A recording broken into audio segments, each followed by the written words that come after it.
Hello everyone, welcome back to Sarthi IAS. This is Shraddha and today's another lecture of our RC module. कल के lecture में हमने conventional type RC को किया था and आज हम बढ़ रहे हैं हमारे अगले टाइप पे जो कि है हमारा पैराग्राफ बेस्ड आरसी। आज हम दो टाइप्स करेंगे। पहला होगा आपका पैराग्राफ बेस्ड और दूसरा टाइप मैं आपको बाद में बताऊंगी जब हम आगे चलेंगे। सबसे पहले आज हम पैराग्राफ बेस्ड आरसी को देखने वाले हैं कि किस तरीके से इन आरसी को सॉल्व किया जाता है।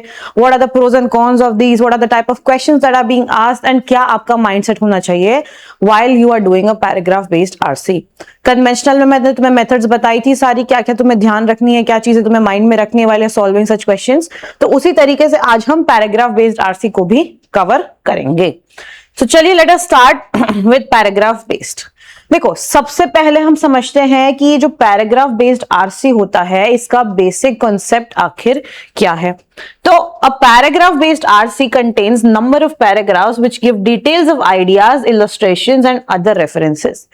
बेसिकली यहाँ पे अलग अलग पैराग्राफ्स होते हैं और जो अलग अलग पैराग्राफ्स होते हैं वो अलग अलग इलस्ट्रेशंस आपको देते हैं, नंबर ऑफ आइडियाज के बारे में यहाँ पर बात करते हैं। The key statement that gives the hint of central scheme. Excuse me, give me a minute.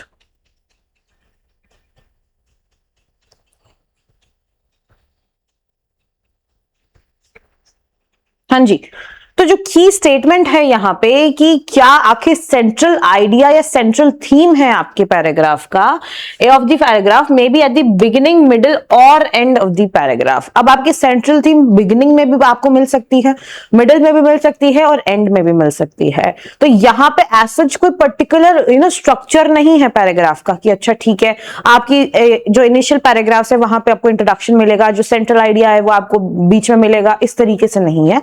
किसी भी पैराग्राफ में आपको अपनी सेंट्रल थीम का आइडिया लग सकता है। There is no place for the reader's opinion and assumptions while solving questions based on the। अब ये तो हमने पहली क्लास में ही देख लिया था कि जब भी आप आरसी को सॉल्व करते हैं तो आपके खुद के assumptions या आपके खुद के ओपिनियन यहां मैटर नहीं करते हैं।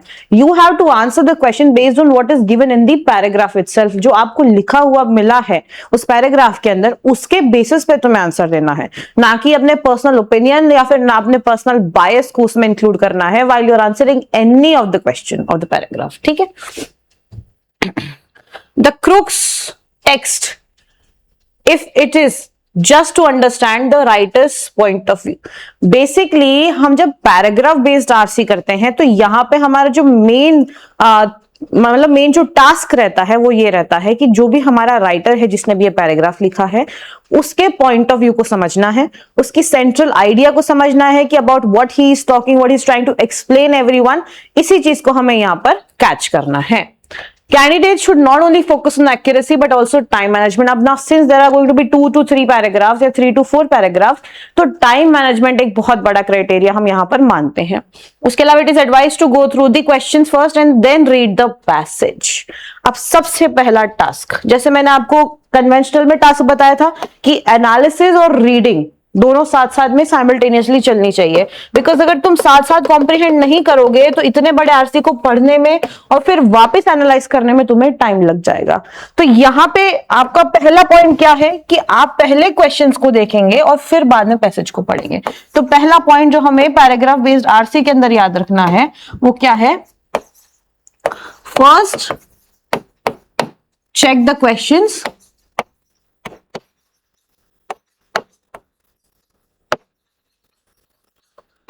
और देन रीड द पैराग्राफ। अपने क्वेश्चन की डिमांड के हिसाब से फिर हम अपने आंसर ढूंढेंगे। और हमें पता है कि कोई भी टाइप का आरसी हो, हम आंसर कैसे ढूंढते हैं? We don't find the right answer first, लेकिन हम सबसे पहले गलत ऑप्शंस को देखते हैं और उनको एलिमिनेट करते जाते हैं। लास्ट में जो तुम्हारे पास 2 ऑप्शन बचेंगे फिर उनमें से तुम सही चूज करना। तो पहले तुम्हें गलत ऑप्शंस देखने हैं और उसके बाद में फाइनली तुम्हें एक सही चूज करना है बिटवीन द ऑप्शन ऑफ 2।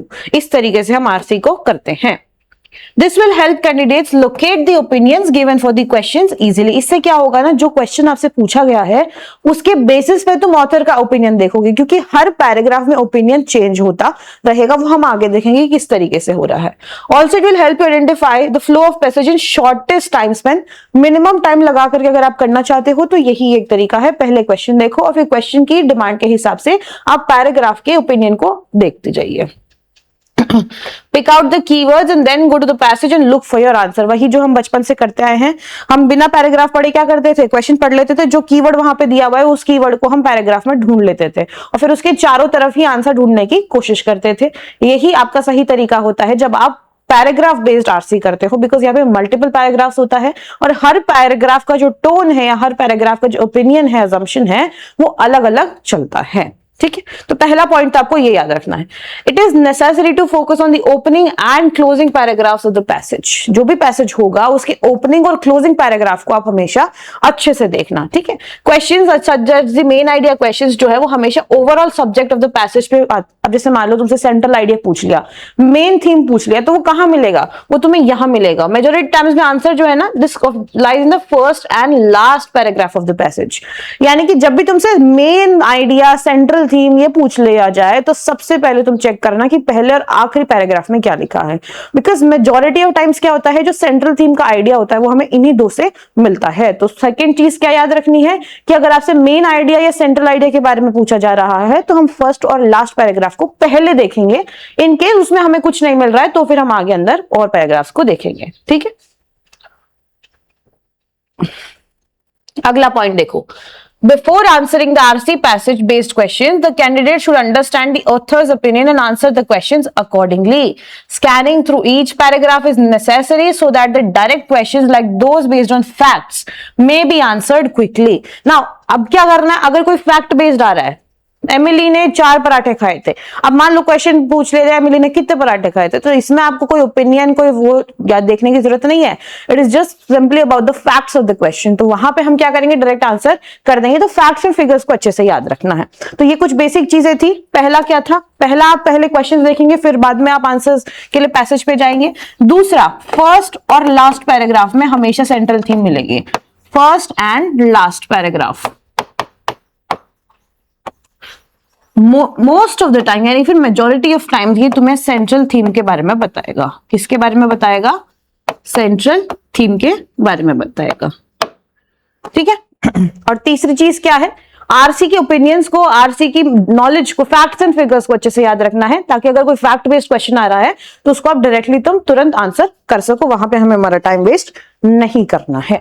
तो चलिए अब चलते हैं आगे और चालू करते हैं हमारा पहला पैसेज।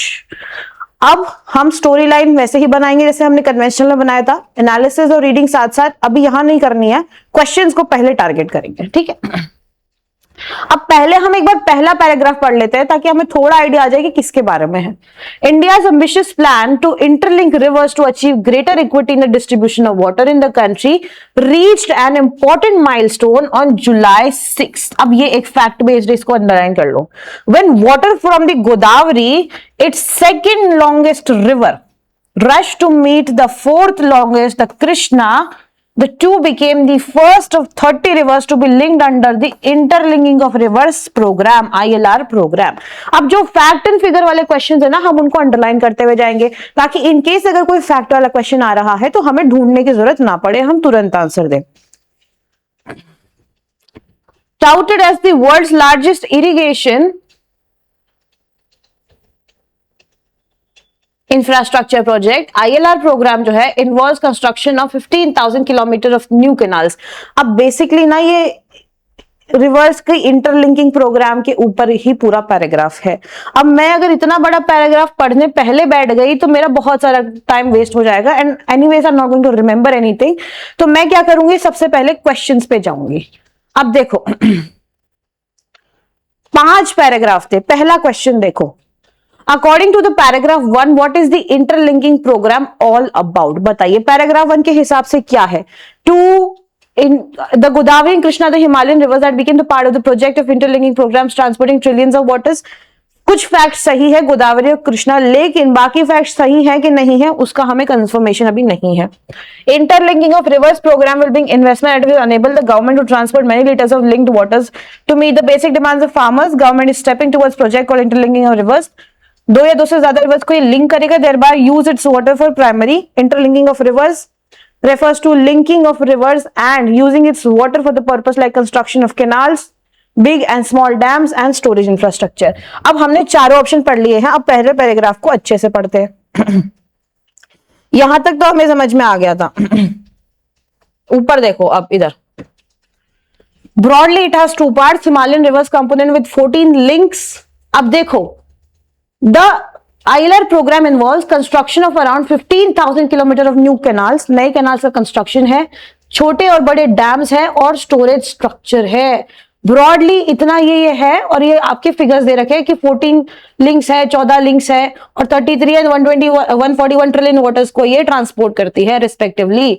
तो गोदावरी कृष्णा लिंक जो है ये पार्ट है ऑफ द लैटर। ना it is not specifically just about Godavari Krishna, ये सिर्फ उसका पार्ट है। तो हम यहां पे इस ऑप्शन को तो काट देते हैं, ठीक है। उसके बाद में फार्मर्स की कहीं बात नहीं की गई पहले पैराग्राफ में, ठीक है, तो हम इसको भी काट देते हैं और इसको भी काट देते हैं। Now many litres of water up to other nations, क्या हमें यहाँ पे अदर नेशंस का इन्वॉल्वमेंट दिखा है? कहीं पर भी पैराग्राफ में नहीं दिखा है। दैट मींस ये भी एलिमिनेट हो जाएगा। दैट मींस सबसे मोस्ट प्रोबेबल आंसर क्या हो गया? Option number D. क्यों हो गया? पहला, construction of canals, big and small dams and storage structure as it is paragraph हमने पैराग्राफ 1 से उठाया है, ठीक है। तो इस तरीके से आपने आंसर दिया। पहले हमने एलिमिनेट करने के ऊपर ध्यान दिया। क्यों किया एलिमिनेट? पहला, it is not just only about Godavari and Krishna, because वहां पे डायरेक्टली लिखा हुआ है। फिर अदर नेशंस की तो कोई जिक्र नहीं किया पैराग्राफ 1 में, तो ये ऑप्शन कट गया। दूसरा, प्राइमरी पर्पस ऑफ फार्मर्स नहीं का जिक्र, फार्मर्स का नाम ही कहीं नहीं लिया गया है, तो ये ऑप्शन भी कट गया। तो सबसे मोस्ट प्रोबेबल ऑप्शन क्या हो गया? आंसर ऑप्शन नंबर डी, ठीक है। चलिए अगला देखो,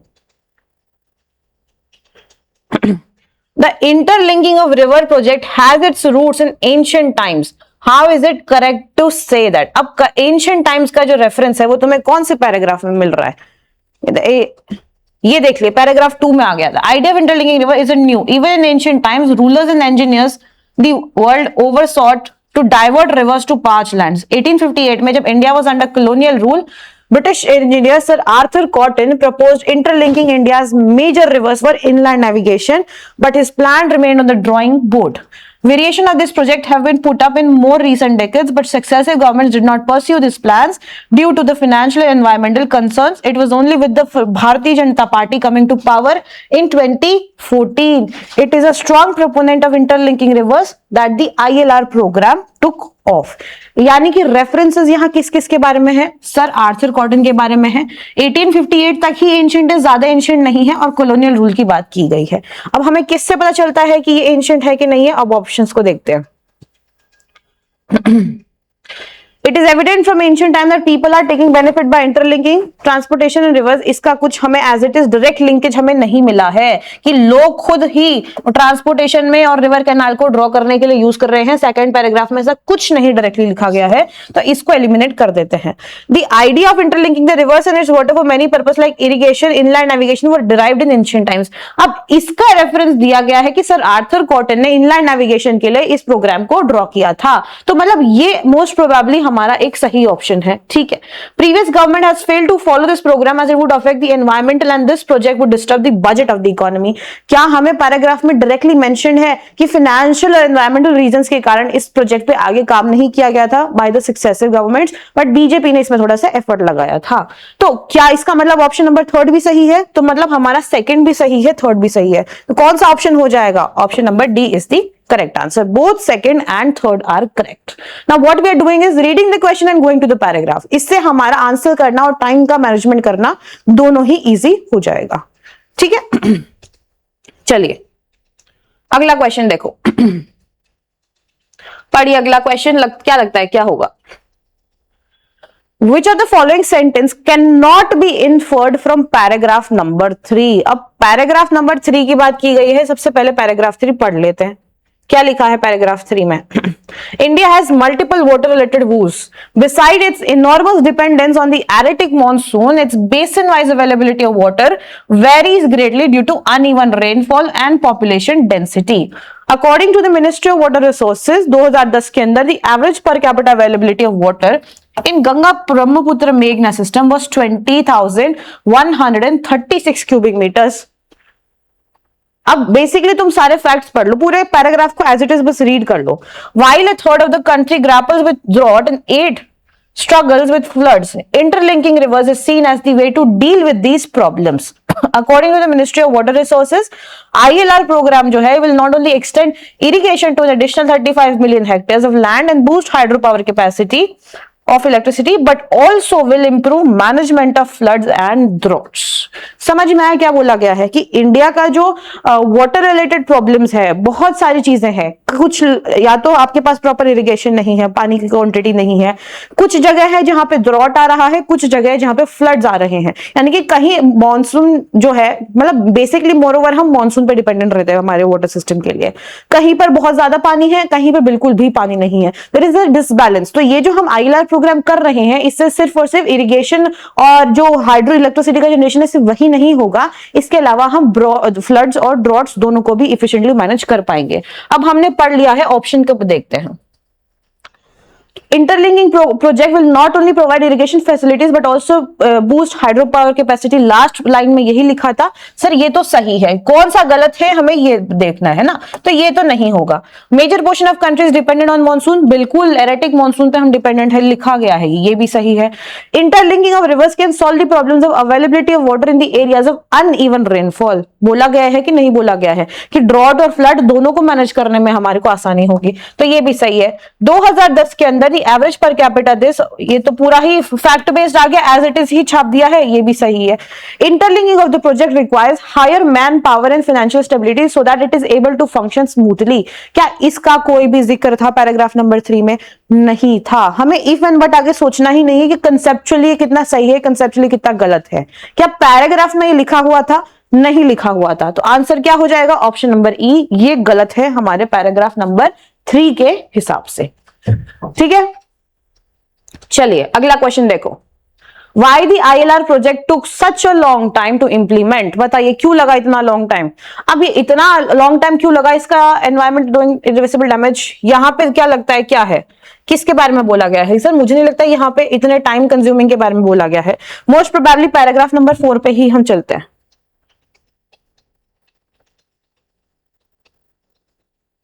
जी हाँ, बिल्कुल कॉम्प्लेक्स इंजीनियरिंग इन्वॉल्व करता है, हेफ्टी प्राइस टैग है. दैट मींस यहाँ पे क्यों टाइम लग रहा है वो हमें पता चल रहा है. तो इसको पढ़ लेते हैं एक बार. ILR programme involves transfer of water from surplus river basins to deficit ones. Basically हम क्या कर रहे हैं, जहां पे सरप्लस पानी है वहां से पानी को उठा के डेफिसिट वालों पे लेकर जा रहे हैं. On the face of it appears to be just about diverting water. अगर हम इसको नॉर्मली सुनने की बात करें तो हमें ऐसा लगता है क्या करना है, बस पानी को डाइवर्ट ही तो करना है, ज्यादा से छोटी, मतलब ज्यादा जहां पे पानी वहां से कम जगह पे वाले पानी पे लेके जाना है. However it isn't that simple. लेकिन ये इतना जितना सुनने में आसान लग रहा है, इजी लग रहा है, उतना ये एक्चुअल में नहीं है. Water will have to be channelled across different terrains, topographies and elevation. It involves very complex engineering. पहला प्रॉब्लम क्या है, बहुत कॉम्प्लेक्स इंजीनियरिंग होगा. Then it comes with a hefty price tag. Price tag बहुत ज्यादा है. It's kind of economically troubling method. ठीक है. It is estimated to cost $168 billion. अब देखो सिर्फ पानी को डाइवर्ट करने में इतना पैसा लग रहा है. This being a project that will take decades to complete, और इसको कंप्लीट होने में बहुत ज्यादा टाइम लग सकता है. Serious cost overruns can be expected. Engineering a diversion of water carries enormous human, ecological and environmental cost too. अब सर आप पानी को डाइवर्ट कर रहे हो तो जिस रास्ते से आप पानी को लेके जाएंगे वहां पे आप ह्यूमन और इकोलॉजिकल और एनवायरमेंटल तीनों ही चीजों पे आप मतलब कुछ ना कुछ प्रॉब्लम्स आएगी ही आएगी. There might be some challenges जहां तुम्हें शायद ह्यूमंस को डिस्प्लेस भी करना पड़ेगा. जो एनवायरमेंटल लैंड वहां पे बनी हुई थी वो भी खराब हो जाएगी, इकोलॉजिकल बैलेंस भी खराब हो जाएगा. तो ये सारे प्रॉब्लम्स भी है. And millions of people are likely to be displaced because of the ILRs. Canal और डैम. अब कैनाल और डैम बनाए तो जो लोग वहां ऑलरेडी रह रहे हैं उनको तो तुम्हें डिस्प्लेस करना पड़ेगा ना, इसलिए. अब तुम्हें रीजन समझ में आ गया क्या क्या है? अब देखो आंसर में ऑप्शंस पढ़ो. Huge budget is required to make the ILR project, बिल्कुल ये बिल्कुल सही है, ठीक है।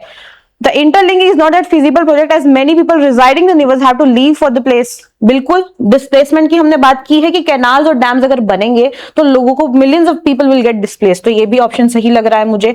Interlinking of project requires much complicated engineering that needs a big task force to divert the water, complex engineering है, ये भी बात की गई है पैराग्राफ के अंदर। दैट मीन्स तीनों ऑप्शन सही है, तो आंसर क्या हो जाएगा? Option number E is the correct answer. अब इस तरीके से हम सिर्फ क्वेश्चन पढ़ के फिर पैराग्राफ पे जा रहे हैं, ठीक है। जो आपका इससे पहले जो हमने देखा था कन्वेंशनल आरसी, वहां हम क्या कर रहे थे, पहले ही पैराग्राफ पढ़ रहे थे और साथ साथ एनालिसिस कर रहे थे और फिर झट से आंसर दे रहे थे। अब यहां क्या मेथड है कि सर आप क्वेश्चन पहले पढ़ो और क्वेश्चन की नीड के हिसाब से आप पैराग्राफ के ऊपर शिफ्ट हो जाइए, ठीक है। चलिए अगला क्वेश्चन देखेंगे। Which of the following statements can follow paragraph 4 to form a connection with paragraph 5? अब 4 में क्या था, प्रॉब्लम्स के बारे में बात की गई थी, 5 में देख लेते हैं क्या है।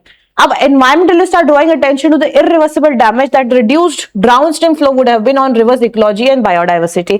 यहां क्या मेंशन है कि सर पहले तो हमने देखा कि प्रोजेक्ट का इंप्लीमेंटेशन क्यों मुश्किल है इतना, कि कॉम्प्लेक्स इंजीनियरिंग है, डिस्प्लेसमेंट लगेगा लोगों का, बहुत एनवायरमेंटल लॉस होगा, प्लस हेफ्टी प्राइस टैग है, बहुत ज्यादा एक्सपेंसिव हो जाएगा, $168 बिलियन का पैसा यहाँ पे इन्वेस्टमेंट चाहिए। यहां क्या बोल रहा है कि पर्टिकुलरली एनवायरमेंटल लॉस क्या होगा, एनवायरमेंट में क्या डिस्टर्बेंसेस आएंगे जब आप पानी को डाइवर्ट करेंगे, जो रिवर का इकोलॉजिकल बैलेंस है वो किस तरीके से डिस्टर्ब होगा। तो इसने बोला है कि आप कैसे लिंक करोगे पैराग्राफ 1 और 2 को, तो इसके ऑप्शंस को देखते हैं।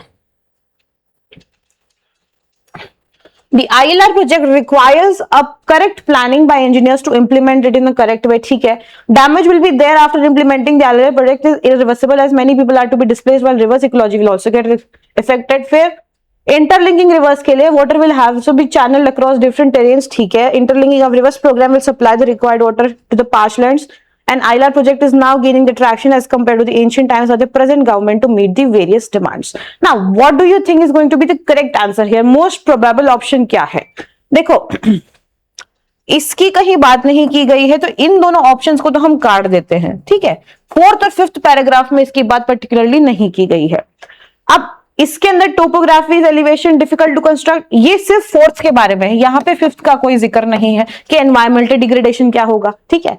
इधर अगर हम देखें तो यहाँ पे 4th और 5th का डायरेक्ट कनेक्शन नहीं है, लेकिन अगर मैं सेकंड ऑप्शन को देखूं कि यहाँ पे एक तो इरिवर्सिबल है, ठीक है, many people will get displaced, 4th का भी यहाँ पे कॉन्टेक्स्ट आ गया है, and ecology will also get affected, river ecology की ही तो बात कर रही है जो पैराग्राफ 5 में है, यानी 4th और 5th दोनों के फैक्ट्स यहाँ पे इस ऑप्शन में मेंशन्ड है। तो मोस्ट प्रोबेबल आंसर क्या हो जाएगा? Option number B is the correct answer.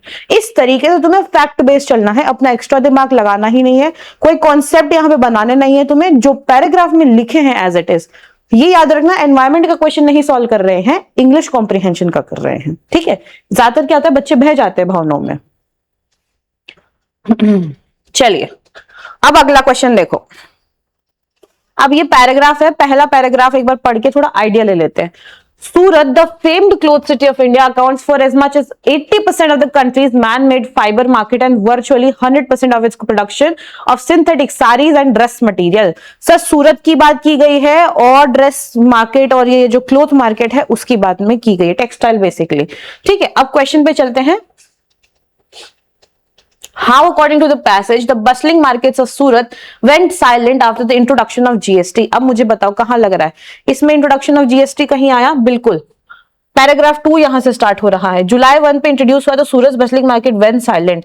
Earlier all stages of textile market other than yarn had been free of the tax net, लेकिन these were now brought in the GST regime at one stroke. The enormity of task ahead as well as the consequent loss due to taxes has stunned and shattered the market. Enormity of task, अब GST market में आ गए हैं तो वो files, return file करना, tax भरना, tax bracket की सारी फॉर्मेलिटीज पूरी करना, तो एक तो वो चीज हो गई। और ड्यू टू टैक्स के कारण में जो कॉन्सिक्वेंट लॉसेस हो रहे हैं, पहले वो माल सस्ता बिकता था क्योंकि उनके प्रॉफिट बचता था उतना, अब उन्हें लॉस हो रहा है बिकॉज अगर आप एक्सपेंसिव कर देंगे nobody is going to buy it from Surat specifically, फिर तो हम कहीं से भी ले सकते हैं, है ना। तो इस चक्कर में इनको ये लॉस हुआ। अब बताइए क्या क्या रीजंस लगते हैं। All the stages of textile industry except yarn which were free of taxes net earlier had been brought under the GST regime. बिल्कुल सही है, तो ये ऑप्शन तो सही है. Traders went through massive loss of 1.25 crores per day at the implementation of GST. Loss के बारे में बात की गई है, बट क्या फिगर के बारे में बात की गई है, मुझे बताओ. फिगर 1.25 करोड़ का कहीं नाम नहीं लिया गया है, तो हम इसको सही नहीं रख सकते हैं. लॉस की बात की गई है, बट क्या 1.25 करोड़ कहीं भी मेंशन्ड है, नहीं मेंशन्ड है. The traders and businessmen were skeptical about rising cost to their production that would consume their marginal profit. वही बात है कि marginal profit जो है वो GST टैक्स के कारण अब क्या हो जाएगा, लॉस में चला जाएगा. That means ये वाला ऑप्शन सही है और ये वाला ऑप्शन सही है. तो करेक्ट आंसर क्या हो जाएगा, option number D is the correct answer, both 1 and 3. ठीक है, अगला क्वेश्चन देखो. What does the author mean by the phrase fait accompli used in the context of traders of Surat as mentioned in paragraph 5? अब पहले तो paragraph 5 पढ़ो. fait accompli कहां लिखा हुआ है? हाँ जी. For now, the textile traders seem to have accepted it as the fait accompli. The festival season is upon us. Our orders are a third of what usually goes out during this period, owing to the strike, and because everyone in the industry is busy sorting out their paperwork, says Gurumurk Kunjwani, president of the Millennial Market Trade Association. It is not as though we are against paying taxes or even GST. After all, we do pay income tax. As a sector that has hitherto not been taxed, all we are asking for is some type to put system in place. अब यहाँ पे fait accompli का मतलब आप क्या समझ रहे हो, पहले इसके ऑप्शंस देखो. The traders and businessmen were left with no option than to accept the new change in the form of GST as they felt that the implementation was done without their consent. क्या लगता है तुम्हें कि consent की बात यहां पर की गई है? बिल्कुल, उनका मतलब यही तो है. पैराग्राफ से अगर हम समझना चाहे तो वो क्या बोलना चाह रहे हैं कि अब हमारे पास कोई ऑप्शन है नहीं, हमें टैक्सेस भरने पड़ेंगे. As a part of tax हम इनकम टैक्स दे भी रहे हैं, लेकिन जो आपने नया नया ये इंप्लीमेंटेशन लेकर के आए हैं, at least you would have given us some time, because same time पे स्ट्राइक हो रही है, सेम टाइम पे पेपर वर्क में लोग बिजी हैं, तो उसके कारण जो मार्केट के जो मार्जिनल प्रॉफिट्स थे, ये जो मार्केट का ग्राफ था, ये बहुत नीचे आ चुका है. तो क्या ये यही बोलना चाह रहे हैं कि they were left with no other option than to accept the new change? ठीक है. The traders of Surat found the new tax regime too complicated to apprehend that affected business marginal profit. इसके बारे में नहीं बात की paragraph 5 में. Traders of Surat felt that they were most vulnerable faction to the sudden change in system as they would hardly get any benefit. Benefit की भी बात नहीं की गई है. पैराग्राफ 5 में पर्टिकुलरली इन दोनों की बात नहीं की गई है. ज्यादा सबसे बेस्ट ऑप्शन कौन सा है? ऑप्शन नंबर ए है. तो आंसर क्या हो जाएगा? Option number 1 is correct, only A. ठीक है, बिकॉज ऑप्शन नंबर 5 की अगर पर्टिकुलरली बात करें तो उसमें सिर्फ इसके बारे में मेंशन है और कुछ भी मेंशन नहीं है. ना यू कैन सी, हम कोई भी पैराग्राफ पढ़ रहे नहीं है डिटेल के अंदर, हम सिर्फ क्वेश्चन देख रहे हैं और कीवर्ड्स के अराउंड अपने आंसर्स को निकाल रहे हैं. ठीक है, चलिए अगला क्वेश्चन देखिए. Which of the following statement is not true regarding the famed cloth city? अब cloth city का जो वर्ड है पैराग्राफ फर्स्ट में आया था, बताइए. The city accounts for almost 80% of the country's man-made fiber market. बताइए 80% है क्या? 100%. 80% of the country's man-made fiber market. पहला वाला तो ठीक है, फर्स्ट सही है. The wholesale synthetic textile market in Surat is located on a 1.5 kilometer stretch of its article ring road, lined with 185 multi-story buildings on both sides. Wholesale synthetic market देखो, wholesale synthetic market की कहीं बात की गई है? बिल्कुल. Wholesale synthetic market 1.5 kilometer stretch and 185 multi-story buildings both sides, यानी कि ये भी सही है. अब मुझे एक बात बताओ, अगर दो ऑप्शन तो सही मिल ही गए हैं और तो ऑप्शन है नहीं ना इनमें से, या तो एक ही सही हो सकता है. अब जब हमें पता है दो तो एग्जैक्टली सही है, इसमें इफ एंड बट है ही नहीं, तो मतलब हमारे पास एक ही ऑप्शन रहा है, ऑल आर ट्रू. बिकॉज इसके अलावा फिर हम दो ऑप्शन थोड़ी टिक करेंगे, है ना. तो अगर ये दो सही है दैट मीन्स ये दोनों भी सही होंगे. इसी क्वेश्चन में आप ऐसे टाइम बचा लिया कीजिए. जो थोड़े से कॉमन सेंस वाले क्वेश्चन है ना, कि जहां पे आप एक कॉमन सेंस के आइडिया से आंसर लगा सकते हो, इसमें मुझे पता है कि दो आंसर को तो मैं सही मार्क नहीं कर सकती हूँ. लास्ट मेरे पास यही बचेगा कि ऑल आर ट्रू है, तो दो झक मार के ये सही होंगे ही होंगे, इनका कोई वो ऑप्शन नहीं है. ठीक है, चलिए अगला क्वेश्चन देखो. What, according to the author, is the aim of the government behind bringing the textile sector within the GST regime? अब देखो ये क्या पूछ रहा है, ये क्वेश्चन ये पूछ रहा है कि आखिर क्या गवर्नमेंट का वो था, क्या मोटिव रहा होगा behind bringing this market under the GST scheme? तो पहले हम पैराग्राफ पढ़ते हैं।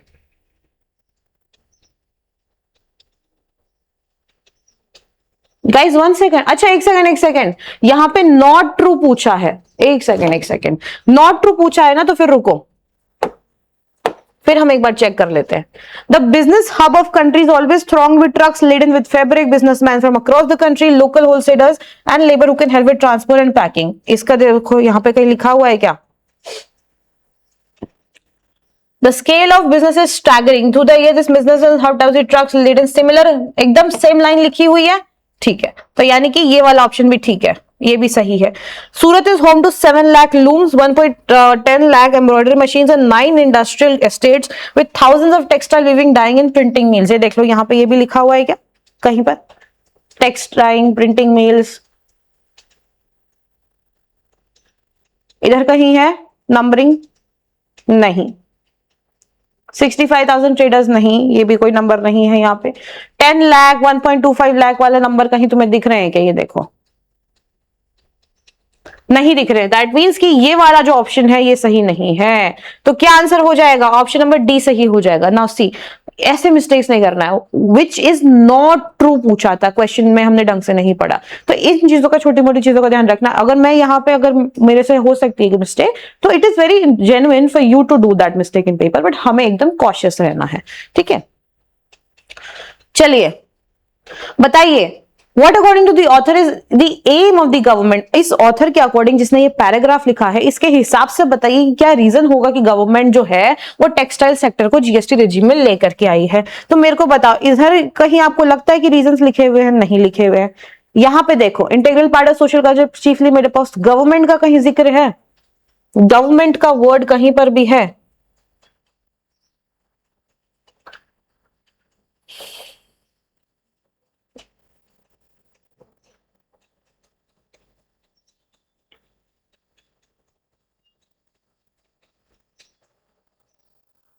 ठीक है, यहां पे देखते हैं। While this is a slight improvement, traders are nevertheless deeply disconnected. Gujarat assembly letter, Kamal Khan, lotus.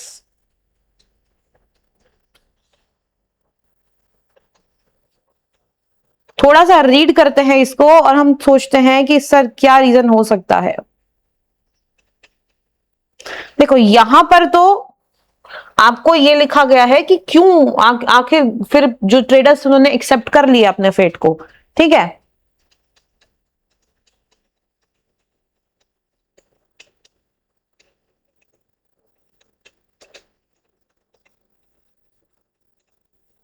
इस पैराग्राफ में तो नहीं लिखा गया है गवर्नमेंट का मोटिव, पैराग्राफ नंबर 1 में भी नहीं है, पैराग्राफ नंबर 2 में भी नहीं है। अब बचा पैराग्राफ 3 और पैराग्राफ 4। इधर देखो, India centuries old textile sector integral part जो है सोशल कल्चर का, chiefly made up of small businesses. The textile trade in Surat is carried out through traditional methods such as long term credit consignment based on trust. GST move appears to encourage vertical integration and is expected to shift the sector towards big industry, which seems to be the mission of the current government। आइए, ये हमें मिल गया। क्या है? Vertical integration को encourage करना है। दूसरा, सेक्टर को बिग इंडस्ट्री की तरफ आपको शिफ्ट करना है, यही मिशन है। क्या इसका ऑप्शन देखो क्या क्या है इसके। This would entail a fair and better practice of taxation. इसका जिक्र क्या कहीं किया गया है टैक्सेशन के बारे में? I don't think so. Taxation की तो बात ही नहीं की गई, तो इसको काट देते हैं।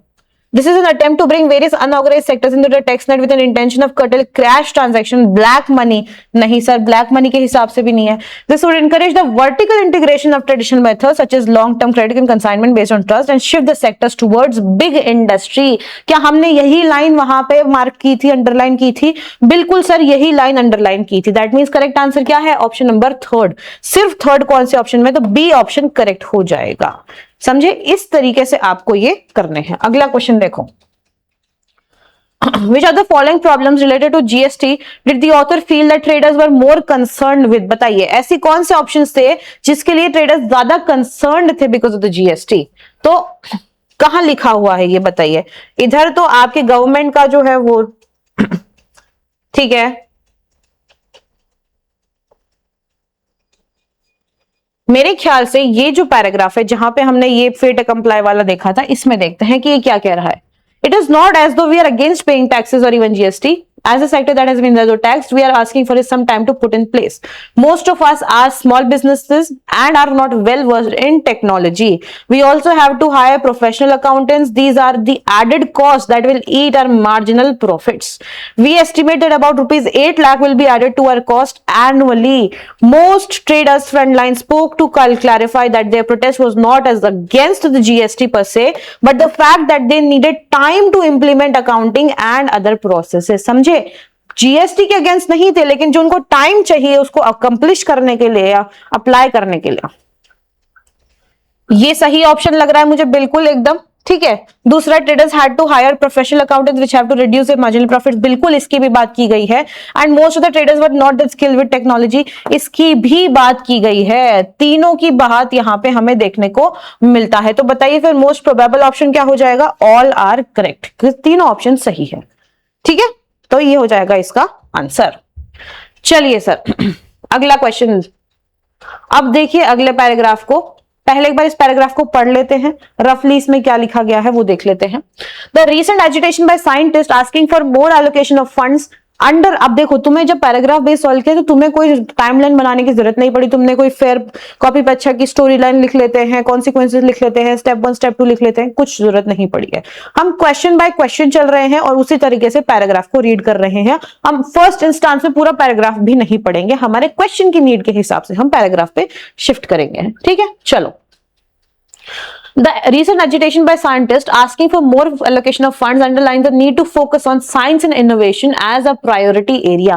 सर, बात ये की गई है कि साइंस एंड इनोवेशन को एज अ प्रायोरिटी एरिया हमें रखना है और ज्यादा फंड्स का वहां पर एलोकेशन करना है.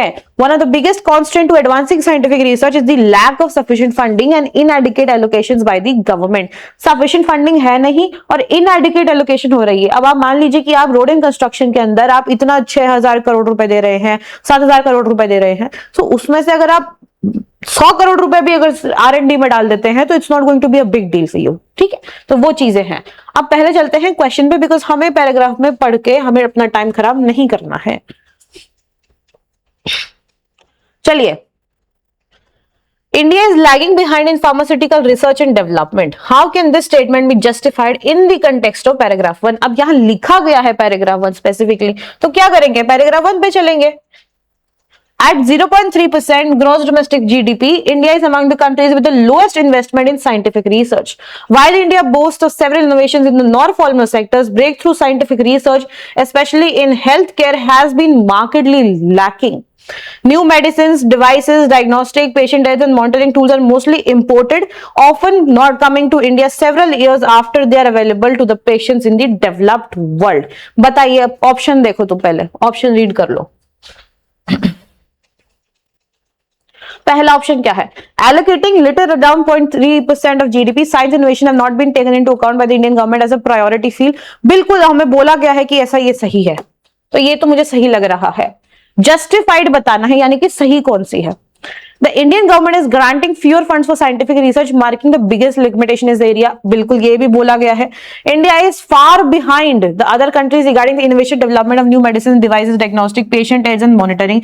यही बोला गया है कि डेवलप कंट्रीज के बहुत बाद में हमारे पास में, जब ऑलरेडी उनके पास अवेलेबल होता है, उसके बहुत सालों बाद में हमारे तक वो पहुंचती है, यानी कि ये भी सही है. अगर सारे ही सही है तो ऑप्शन नंबर सबसे ज्यादा कौन सा सही हो जाएगा? बताओ. Option number E is the correct answer. All are true, because तीनों ऑप्शन हमारे सही है. ठीक है, चलो अगला क्वेश्चन देखो. Which of the following sentence cannot be inferred from paragraph 2? क्या सही नहीं है पैराग्राफ 2 के अकॉर्डिंग? तो पहले तो तुम पैराग्राफ 2 पढ़ लो. An industry study of 2016 examined the extent to which public investment, IPR, and drug pricing policies actively contribute to or detract from innovation in global life sciences. Not surprisingly, India जो थे, it ranked among the lowest due to weak intellectual property protection, lack of data protection for biologics, and low investment in R&D and price regulation, all of which contribute to reduced revenue and therefore reduced future investment in biopharmaceuticals. India is also ranked number 19 in the 28 nation survey of biomedical investment attractiveness of countries with an overall score of 59 out of 100. अब कितना लो score चल रहा है India का, उसके बारे में बात की गई है. 5 metrics were used to determine ranking: scientific capabilities, infrastructure, clinical research condition and framework, regulatory system, market access और financing. And effective IPR protection. India scored low on almost all metrics except for partial step ups on scientific capabilities and infrastructure. Capability हमारे पास पूरी है लेकिन उसको हम use कहीं पर भी नहीं कर रहे हैं. ठीक है, तो बताइए इसके हिसाब से क्या सही नहीं है, ये पूछा गया है. पहला ऑप्शन पढ़ो. India ranked among the lowest due to weak IPR protection, lack of data protection for biologics. ये तो सही है. ठीक है, आगे देखो.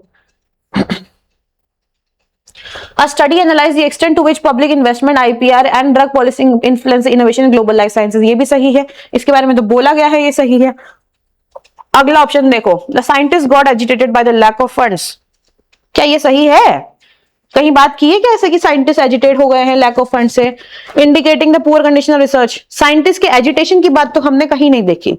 Matrix which were used to determine ranking जो थी ये थी, बिल्कुल ये भी सही है. तो यानी कि सारे मुझे सही लग रहे हैं. सबसे जो खराब ऑप्शन है वो ये है, बिकॉज साइंटिस्ट के एजिटेट होने की बात पैराग्राफ में कहीं भी हमने नहीं सुनी है. तो आंसर क्या हो जाएगा? Option number C is the correct answer, because this can not be inferred from paragraph number 2. अगला चलो. What are the factors compelling India to make advancements in research and development? बताइए क्या फैक्टर्स है जो India को compel कर रहे हैं? हमने पैराग्राफ नंबर 2 पढ़ लिया था, 1 पढ़ लिया था. ठीक है,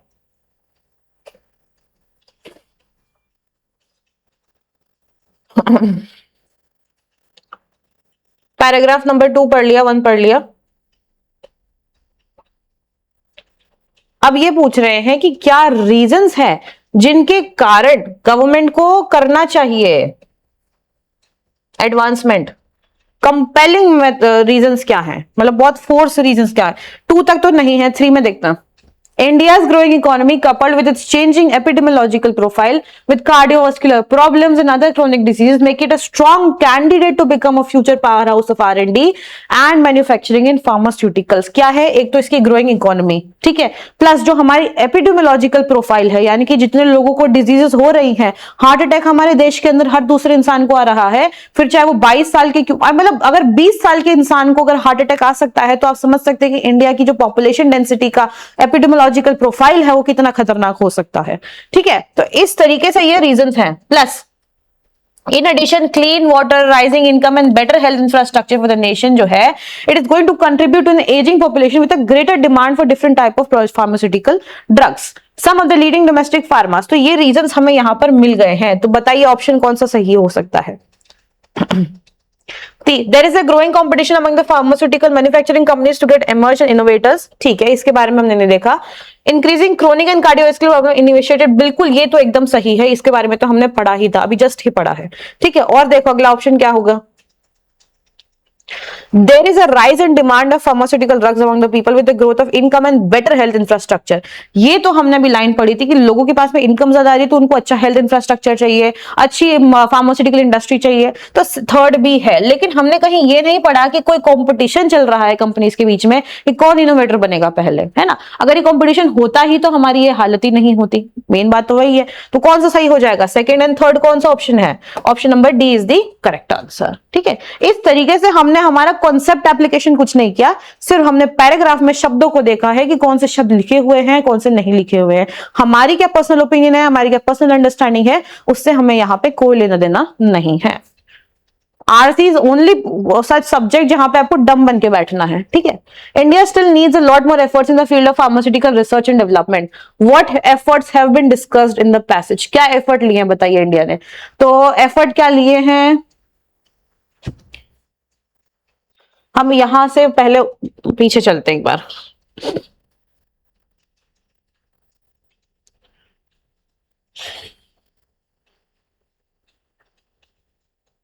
Some of the leading domestic pharma manufacturers emerging and innovators, both in-house as well as through external collaboration. Patients are also beginning to benefit from our research advancement in Indian industry. Biocon की जो insulin product है, that can be consumed orally could provide relief from the burden of daily injection for millions of people with diabetes worldwide, including 67 million in India. Biocon की insulin oral capsule की बात की गई है। बताइए, ऑप्शन देखते हैं सबसे पहले।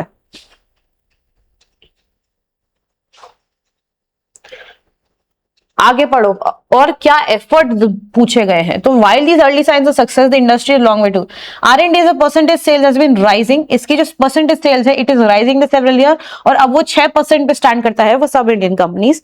This is still a well short of 20% of typical well. More over innovation, chronic disease and rare not has been taken off. Education system is to blame as well, imparting theoretical knowledge with no emphasis on the product development and application of theory। This leads to a deterioration। तो problems की बात की गई है। Those who manage to keep their enthusiasm alive with the research have to deal with lack of facilities। अच्छा, यहां तो problems आ गई हैं, तो ये तो हमारे पैराग्राफ में कहीं पर भी हमें कोई साइन नहीं देगा। अब पहले हम सारे ऑप्शंस पढ़ लेते हैं। India needs to import better facilities like machine and equipment for research purposes. Education system should be improved. Tendency to problem solving skills and innovation must be boosted with funding from both government as well as private sector। Pharma companies should be raised with required facilities so that they can innovate against the chronic diseases।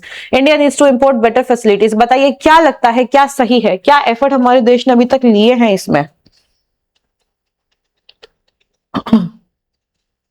Machine, ये देखो यहां पे बात की गई है इसकी। Unlocking India's potential for leadership in pharma highlights 4 pillars of strengthening innovation in the biopharmaceutical: human resource, finances, infrastructure, or legal or regulatory framework। Environment to support the development of these verticals would emerge through various government-led schemes, initiatives, Skill India, Make in India, Atal Innovation Mission। तो basically बहुत सारी schemes हमने launch की है। ठीक है, better facilities की बात की गई है कि नहीं की गई है? Machines and equipment for research purposes, बिल्कुल यहां बात की गई है। आप इसको पढ़ो।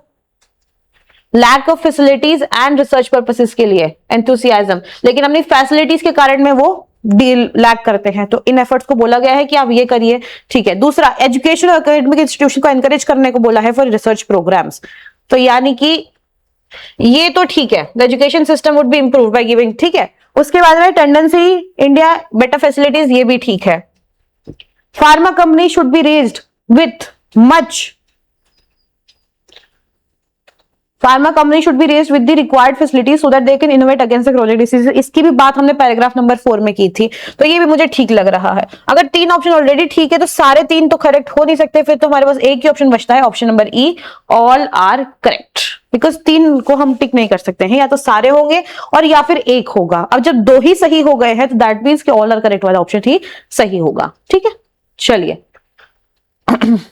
Which of the following statement can follow paragraph 4 to form connection with paragraph 5। अब देखो 4 में क्या लिखा गया है कि क्या प्रॉब्लम्स है हमारे पास, 5 में क्या लिखा गया है कि गवर्नमेंट ने क्या क्या इंट्रोड्यूस किया है। तो मुझे बताओ, R&D investment as a percentage sales stand 6% for some Indian companies. इसमें सिर्फ और सिर्फ 4th पैराग्राफ के बारे में किया गया है बात, 5th के बारे में नहीं किया गया है, तो ये तो वायबल ऑप्शन नहीं है। The factors influencing the research and innovation needs a concentrated focus and a long-term commitment from industry as well as the government। बिल्कुल, फैक्टर्स के बारे में भी गई है और गवर्नमेंट के कमिटमेंट के बारे में भी बात की गई है, दोनों को लिंक किया है ना, प्रॉब्लम्स और गवर्नमेंट का commitment. Despite the rise in R&D innovation chronic disease started resulting in poor ranking. ये तो सर पैराग्राफ नंबर 5 में लिखा ही नहीं है, तो ये तो हो ही नहीं सकता, ये भी नहीं हो सकता बिकॉज पैराग्राफ 5 का इसमें कोई जिक्र नहीं है। दैट मीन्स सबसे मोस्ट प्रोबेबल ऑप्शन क्या है? ओनली 2 इज करेक्ट आंसर, तो बी करेक्ट ऑप्शन हो जाएगा। ठीक है, इस तरीके से आप कर सकते हो। तो ये हो गया आपका पैराग्राफ बेस्ड आरसी। समझ में आया पैराग्राफ बेस्ड आरसी में क्या करना है? एक तो क्वेश्चंस पहले पढ़ने हैं और फिर आपको पैराग्राफ देखने हैं। अभी तक आपके सेंट्रल थीम का आइडिया नहीं आया, लेकिन हर ऑप्शन में आप सेंट्रल थीम बता सकते थे। इसके अंदर लैक ऑफ R&D की बात की गई है, lack of investment in R&D की बात की गई। इससे पहले जब हम बात कर रहे थे तो GST रेजिम में सूरत क्लॉथ इंडस्ट्री को लाने की बात की गई थी। ठीक है, और पहले वाले में ILR प्रोग्राम की बात की गई थी। तो इस तरीके से आप पैराग्राफ बेस्ड आरसी को सॉल्व करेंगे। पूरे पूरे पैराग्राफ्स पहले नहीं पढ़ने हैं, अप्रोच को सही रखना है बिकॉज टाइम हमारे पास लिमिटेड होता है और क्वेश्चंस की क्वांटिटी हमारे पास ज्यादा होती है, तो स्मार्टली और अच्छी तरीके से आपको ये टैकल करना है। अब चलते हैं आगे हमारे टाइप 3 पे, जो कि है मल्टीपल पैसेजेस। अब क्या है ये मल्टीपल पैसेजेस का कॉन्सेप्ट, ये हम एक एक करके अब आगे देखेंगे। ठीक है,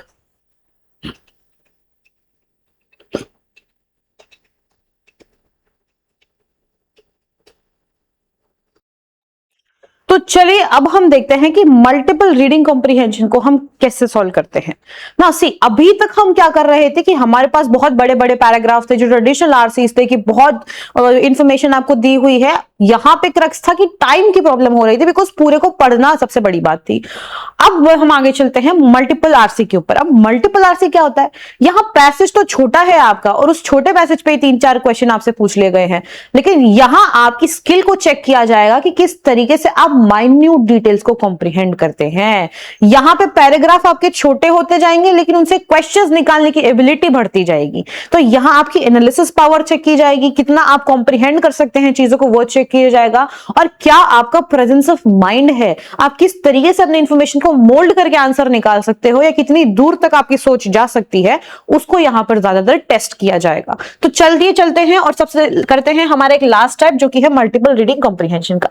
reading comprehension can help you score high in English section as it does not require any grammar rules और गेसवर्क। अब देखो इंग्लिश आरसी का जो सेक्शन है ना, ये आपको स्कोर करने में बहुत इजीली हेल्प कर सकता है बिकॉज यहाँ ना तो कोई गेसवर्क होता है और ना ही कोई इंग्लिश के रूल्स हैं कॉम्प्लिकेटेड कि ग्रामर के रूल्स को यूज करके किया जाएगा, नहीं। यहां पे सिर्फ और सिर्फ आपकी कॉम्प्रिहेंड करने की एबिलिटी को चेक किया जाता है। All you need to do is to look for the answer. सिर्फ हमें आंसर्स ढूंढने हैं, इससे ज्यादा हमें यहां पर कुछ भी नहीं करना है। There are several competitive exams जहां पर multiple reading comprehension are given with 3 to 5 questions based on each RC. ठीक है, हर आरसी के ऊपर आपको 3 से 5 क्वेश्चन मिलते हैं यूजुअली। दो दिस कॉम्प्रिहेंशन जो है ये कंपैरेटिवली शॉर्टर होते हैं than the conventional ones. They test the candidates ability to comprehend minute details. तो यहां पे हुक क्या है, हमें माइन्यूट डिटेल्स को कॉम्प्रिहेंड करना सीखना है। अभी तक तो हम ये सीख रहे थे कि बड़े बड़े पैराग्राफ को हम जल्दी से कैसे निपटा सके, वो कंपैरेटिवली इजी थे बिकॉज उनके आंसर आपको पैराग्राफ में मिल जाएगा करते थे। अब यहां तुम्हें आंसर पैराग्राफ में डायरेक्टली नहीं मिलेंगे, यहां तुम्हें थोड़ा सा दिमाग लगाना पड़ेगा, कॉम्प्रिहेंशन करना पड़ेगा, एक्चुअल कॉम्प्रिहेंशन यही करना पड़ेगा। अब कैसे करेंगे तो वो देखते हैं। पहला देखो, you must go through the questions carefully as multiple cases are possible here. एक तो क्वेश्चन को ढंग से पढ़ना सबसे पहला स्टेप है। तो जब हम मल्टीपल आरसी कर रहे हैं, लेट अस मूव फॉरवर्ड।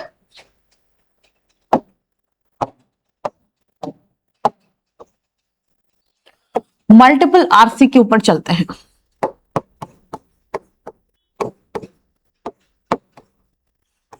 अब मल्टीपल आरसीज में क्या रहता है, तो सर पहला तो रीड द क्वेश्चन प्रॉपरली। पहला काम क्या है आपका, read the questions properly. Because यहां जो हम क्वेश्चन पढ़ रहे हैं ना, उसके 3-4 पर्सपेक्टिव्स हो सकते हैं। यहां तुम्हें इतने डायरेक्ट क्वेश्चन नहीं मिलेंगे जो हमने अभी ये जो पैराग्राफ बेस्ड जो कन्वेंशनल आरसी में देखे थे ना, इतने डायरेक्ट क्वेश्चंस तुम्हें यहां देखने को नहीं मिलेंगे कि अच्छा आपसे फैक्ट फिगर पूछ लिया कि स्टेटमेंट उठा के आपने सीधा जवाब दे दिया। नहीं, यहां आपको क्वेश्चन को पहले एनालाइज करना पड़ेगा कि क्वेश्चन को समझना ही यहां पर टिपिकल काम है कि एक्चुअल में पूछा क्या है, पहले उसको ढंग से समझो। तो रीड द क्वेश्चन प्रॉपरली, पहला स्टेप हमारा यही रहेगा। ठीक है, क्वेश्चन को ढंग से समझना। आगे चलो। Identifying the statement that author agrees with, the statement author does not agree with. Author किस चीज से एग्री कर रहा है और किस चीज के वो अगेंस्ट बोल रहा है, इसको समझना बहुत जरूरी है। ठीक है, these questions are usually based on the overall content of the passage and check your overall understanding of the passage.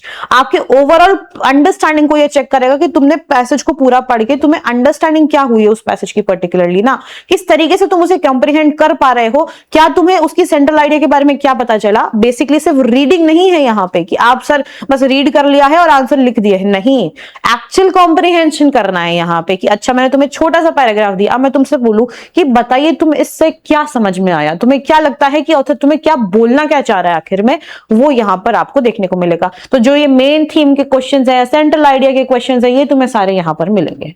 ठीक है, while reading the passage it is recommended to simultaneously make the mental notes।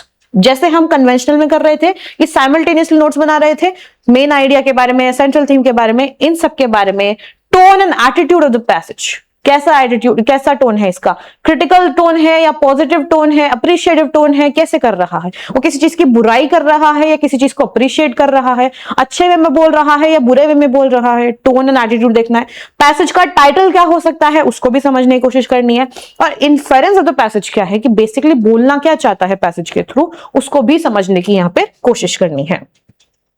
Certain questions will essentially ask you to explain the meaning of a particular statement or conclude from it. कुछ questions ऐसे भी हो सकते हैं जो आपको किसी एक particular statement को समझाने को बोलेंगे कि इस एक statement का क्या मतलब आप समझ रहे हो, इसका क्या मतलब है, आपसे क्या inference इससे draw किया है. ऐसे questions भी आपको यहां पर देखने को मिल सकते हैं. You should read the line preceding the quoted text and succeeding lines. उसके लिए हम क्या करेंगे, जब हमसे कोई एक particular line का मतलब पूछेंगे ना, तो पहले तो उसके पहले की लाइंस पढ़ेंगे और उसके बाद की लाइंस पढ़ेंगे, तब जाके हमें समझ में आएगा कि एक्चुअल में वहां पे बोला क्या जा रहा है. ठीक है, these are important cues you need to identify for the correct answer. तो बहुत ही कॉम्प्रिहेंसिवली अपनी एनालिसिस की पावर को एकदम फुल पे कर लेना और अब कॉम्प्रिहेंशन जेन्युइनली करना है. ठीक है, तो चलिए आगे चलते हैं. Information contained in such RC passages must be read carefully as the question based on it are not direct and have to be answered after properly understanding and analyzing the passage along with deriving contextual meaning of the various phrases used in the passage. जल्दीबाजी नहीं करनी है इन RC के अंदर, अच्छे से पहले पढ़ना है, अच्छे से समझना है, अच्छे से कॉम्प्रिहेंड करना है, बिकॉज डायरेक्ट क्वेश्चन यहां पूछे ही नहीं जाएंगे. तो कहीं अगर तुम्हें लग रहा है ना कि डायरेक्ट आंसर दिया हुआ है, तो समझ जाना इसके अंदर कोई ना कोई तो लोचा है और इसको ढंग से पढ़ने की और करने की जरूरत है. डायरेक्ट आंसर कभी नहीं आएगा इस ऐसे टाइप के आरसी के अंदर. ठीक है, चलिए सबसे पहला क्वेश्चन पढ़ते हैं. सबसे पहला पैसेज देखो. अब ये पैसेज कितना बड़ा है, तो सॉरी गाइस,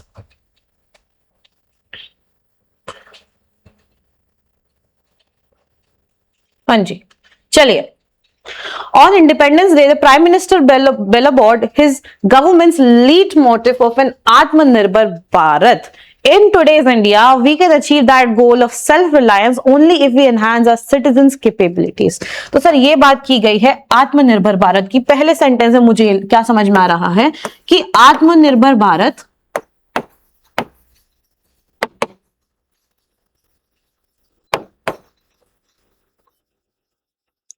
या फिर किसकी बात की गई है, तो सर सेल्फ रिलायंस की बात की गई है. किसकी बात की गई है, सेल्फ रिलायंस की बात की गई है. मेंटल नोट्स हम साथ साथ बनाते जाएंगे. ये एक दो ही पैसे जैसे आते हैं तो इनको आप अभी से अच्छे से प्रैक्टिस करेंगे तो फिर आपका टाइम कंजम्पशन कम होता जाएगा धीरे धीरे. ठीक है, चलो. And we can achieve that goal of self-reliance only if we enhance our citizens' capabilities. Given our demographic composition, we must begin by empowering our youth. फिर पहले तो हमें ये बोला गया है कि हमारे प्रधानमंत्री जी ने हमें आत्मनिर्भर भारत बनाने का ये संदेश दिया था ऑन इंडिपेंडेंस डे. ठीक है, उसके बाद में क्यों जरूरी है, ताकि हम इसे सेल्फ रिलायंट बना सके, हम आत्मनिर्भर बन सके. अब कैसे बनेंगे उसके बारे में बात कर रहे हैं. The 2014 national youth policy defined youth at persons between 15 and 29 years. This cohort accounted for 27.5% of the population then. According to the NYP report, central government spends about, अब देखो ये सारी इंफॉर्मेशन दी गई है. तो चलिए अब सेकंड पॉइंट कहां चले स्टोरी में, तो अगला स्टोरी ये था. फिर हमें बोला गया है कि आत्मनिर्भर बनने के लिए, आत्मनिर्भर बनने के लिए you need to spend on youth, you need to spend on youth. और फिर क्या बोला गया है कि ये जो यूथ की हम बात कर रहे हैं ये कौन है, इसको डिफाइन किया गया है by new youth policy of 2014 में आई थी. बिल्कुल ठीक है. और फिर बताया गया कि गवर्नमेंट जो है spends about 2710 per youth on education, skill development and employment, health care and food subsidies. The total amount is pegged at more than 90,000 crore. फिर ये बोल रहे हैं कि इस यूथ के लिए हमारी सरकार ने लगभग 90,000 करोड़ रुपए स्पेंड किए हैं through the schemes या through the policies that they are making. ठीक है, assuming that states spend an equal amount, the total investment in our youth would be under 1% of our GDP. और ये बोल रहे हैं कि ये तो सेंटर का है प्लस स्टेट का अगर हम मिला दे तो ये टोटल 1% ऑफ जीडीपी हो जाएगा. यहां तक स्टोरी समझ में आई. सर हमें बोला गया है कि हमारे इंडिपेंडेंस डे के दिन हमारे प्रधानमंत्री जी ने आत्मनिर्भर भारत बनाने का संदेश दिया, तो हमारी गवर्नमेंट उस पर जुट गई है कि हमें अपने सेल्फ रिलायंट बनना है. अब कैसे बनेंगे, तो सर यूथ से बनेंगे, यूथ पे खर्चा करने से बनेंगे. फिर हमें यूथ को बताया गया कि एक्चुअल में यूथ है कौन, तो नेशनल न्यू यूथ पॉलिसी के अंतर्गत जो 2014 में लॉन्च हुई थी, आपको बताया गया है कि जो 15 से 29 साल के लोग हैं उनको हमने यूथ माना है और यूथ पे हमने बहुत इन्वेस्टमेंट किया है। रफली 90,000 crore total youth central government कर रही है और अगर स्टेट के इन्वेस्टमेंट्स को मिला दे तो रफली 1% का जो खर्चा है जीडीपी का वो हम हमारे यूथ पर करते हैं। यहां तक समझ में आ गया? चलो, hardly commensurate with their population and potential. और फिर ये भी बोल रहे हैं कि ये है it is not enough, it is not enough. यहां तक स्टोरी समझ में आई कि ये अभी भी इनफ नहीं है। चलिए अब आगे चलो। The aspirational young generation born after 1991 invariably hold the key to India's economical and political future। अब ये इंपॉर्टेंस बता रहे हैं कि जितने भी लोग 1991 या 1951 के बाद में पैदा हुए हैं उनका जो मतलब पोटेंशियल है, they are the top candidates who are going to affect the economy और the political structure of our country later. India has just a decade's time to seize the opportunity and realize this youth demographic dividend. Therefore, it is an appropriate time to launch an Indian Youth Guarantee Program akin to the European Union Youth Guarantee Program। तो अब यहाँ पे हमें बोला गया है कि हमारा यूथ जो है वो बहुत इंपॉर्टेंट है। 1991 के बाद पैदा हुए वाले जो लोग हैं ये बहुत इंपॉर्टेंट है और ये हमारा हाई टाइम है to realise their worth, high time to realize their worth। तो हम क्या करेंगे? हम कॉपी करेंगे यूरोपियन यूनियन का जो प्रोग्राम है यूथ एस्पिरेशनल प्रोग्राम, इसको हम कॉपी करके क्या बनाएंगे? Indian youth guarantee program, sorry Indian youth guarantee program. ठीक है, अब क्या होगा इंडियन यूथ गारंटी प्रोग्राम में? But tune to our countries context. European Union का जो यूथ गारंटी था, it emerged in 2010 at the time when youth unemployment rates were soaring about 20%. An IYG initiative with statutory backing can function as a facilitatory framework for ensuring gainful and productive engagement youth। क्यों बना रहे हैं हम ये Indian youth guarantee programme है, क्यों बना रहे हैं? एक तो gainful and productive.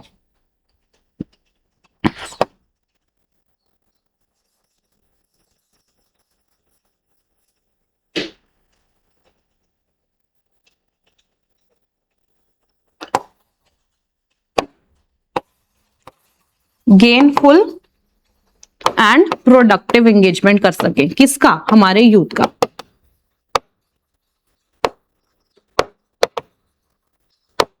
Of youth, इसीलिए हम ये लॉन्च करना चाह रहे हैं। ठीक है सर, आगे पढ़ो। At the time of fiscal stress, one way to allocate budgetary resources would be to create youth component plan। अब हमें यह भी बोला गया है कि अगर आपके budgetary distress भी है उसमें आप कैसे finances को मैनेज करेंगे? तो एक youth component plan को हम बनाते हैं जिसमें earmarking a specific percentage of funds under a separate head of lines of the special component plan of the scheduled caste and tribal sub plan।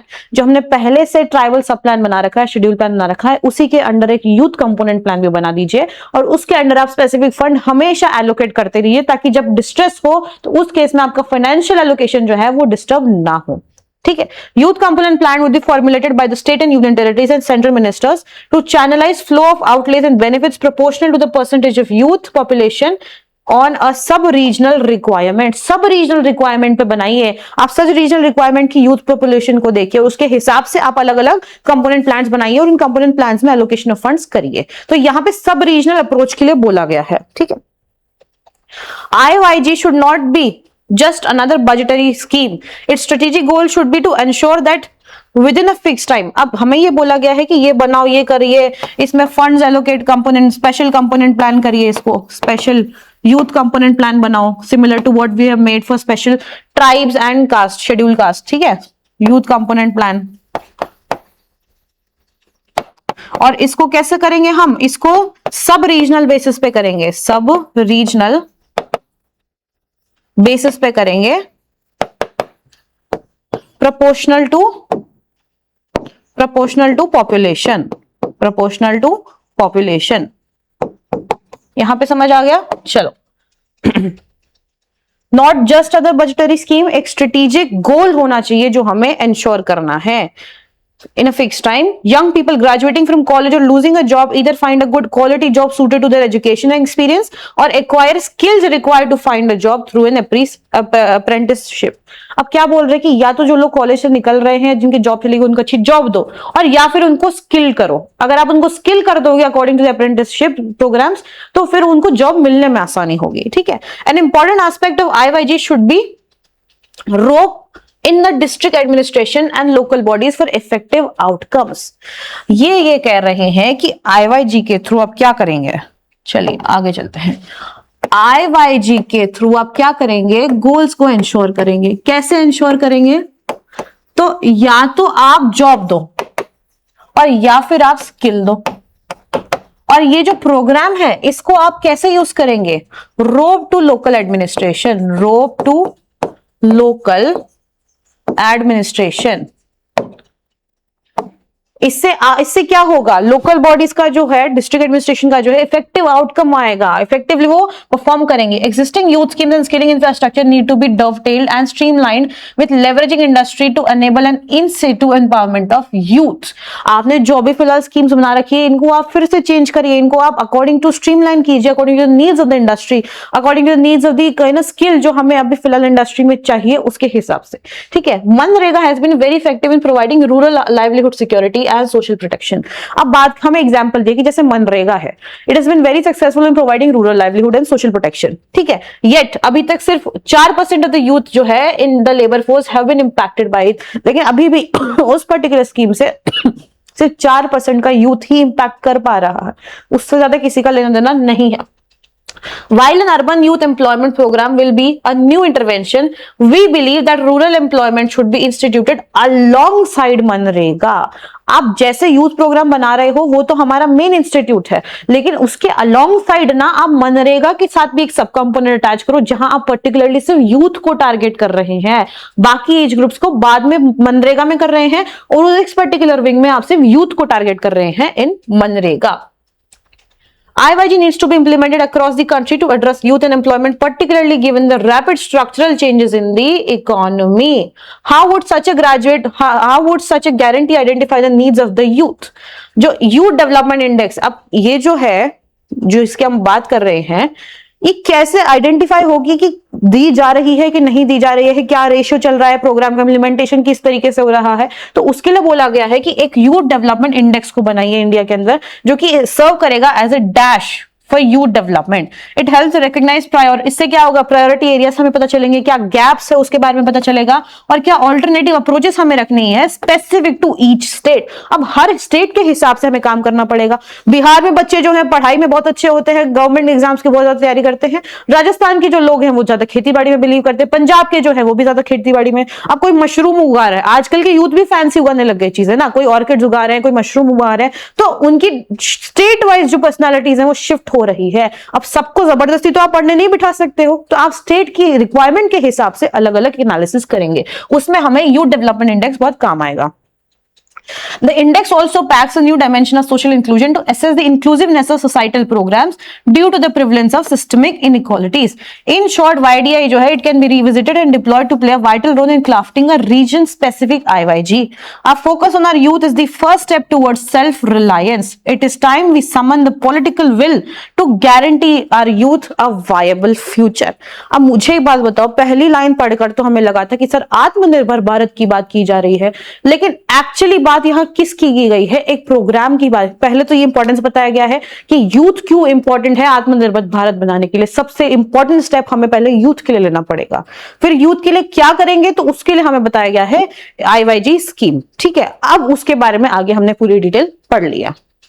अब चलते हैं क्वेश्चन पे. चलो, government is spending on youth for their overall empowerment. So according to the passage, what is youth demographic dividend? बताइए, youth demographic dividend क्या होता है? Passage के अकॉर्डिंग बताना है.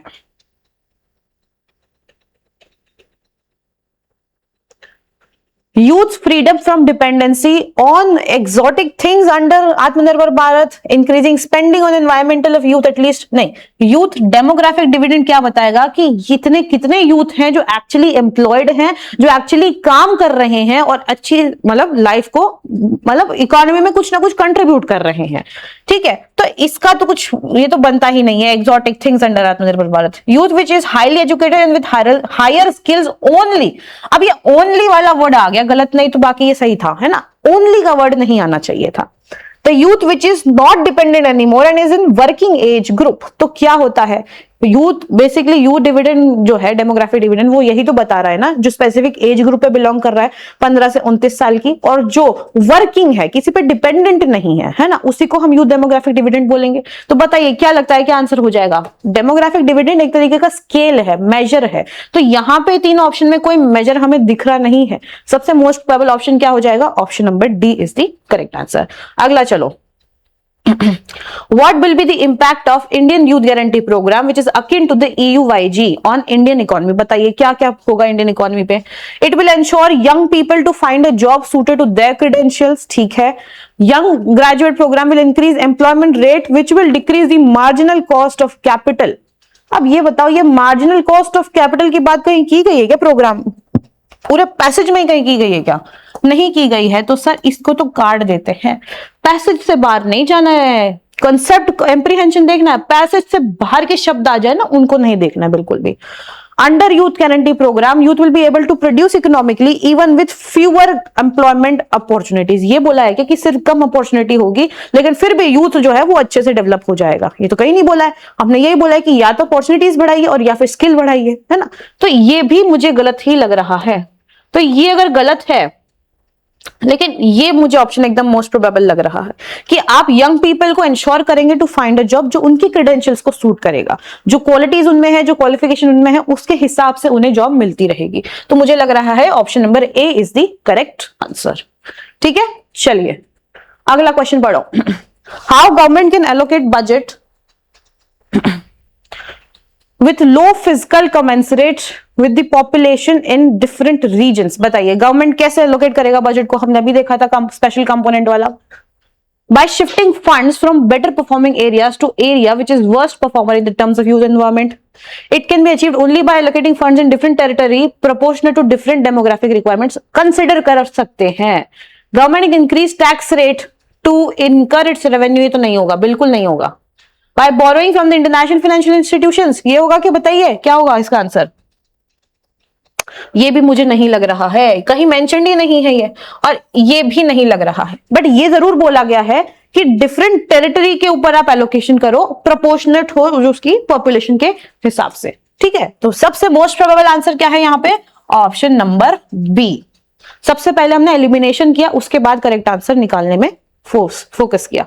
अगला क्वेश्चन देखो, which of the following statement is not true in context of the information given in the passage? There is still deficiency in the investment in development of a youth. deficiency है अभी भी, बिल्कुल है। 1% of GDP है, लेकिन फिर भी वो प्रोपोर्शनेट नहीं है। तो ये तो सही है आंसर, लेकिन हमसे नॉट ट्रू पूछा है। हमसे आंसर ये नहीं पूछा कि सही क्या है, हमसे पूछा है not true. There is still deficiency in the investment. There are still loopholes in the implementation of social protection schemes.